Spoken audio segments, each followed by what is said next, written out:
Përshëndetje, të zgjidhim së bashku situatën e dhënë problemore.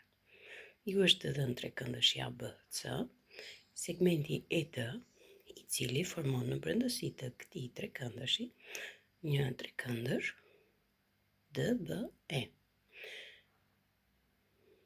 Në trekëndëshin DBE keni dy vija, kjo dhe kjo. Këto dy shenja çfarë tregojnë? Që trekëndëshi DBE është trekëndësh dy brinjënjëshëm. Pra, në trekëndëshin DBE, çfarë kemi? Që DE është e barabartë me, pra kongruente me EB.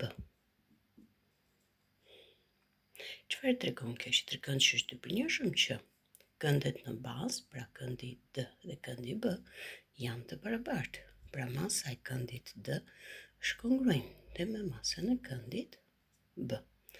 Si e gjejmë masën e këndit B? ABC është trekëndësh. Çfarë dim për masën e këndeve të një trekëndëshi që është e barabartë me 180 gradë? Atëherë B-ja, masa e B-s, është e barabartë me 180 gradë minus dy masat e këndeve A dhe C. Pra 60 gradë plus 50 gradë. 180 minus 60 plus 50, 110 gradë. Atë është e barabartë me 70 gradë. Pra ne gjetëm masën e këndit B 70 gradë. Po kaq kush është? Është edhe masa e këndit D. Edhe kjo është 70 gradë. Çfarë mund të gjejmë? 70 DBE. Ne na duhet të gjejmë tani masën e këndit E. Atëherë, masa e këndit E, duke bazuar tek trekëndëshi i vogël, është e barabartë me 180 minus 70 plus 70, 140. Pra është e barabartë me 40 gradë. Pra gjetëm me 40 gradë. E D-ja tani na formon dy kënde bashkëmbështetës. Këtë këndin këtu dhe këtë.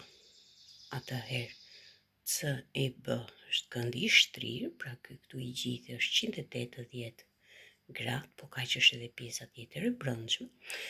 Atëherë çfarë theme? Nga 180 do zbresim 40 për gjetur x-in. Atëherë x është i barabartë me 180 minus 40 gradë.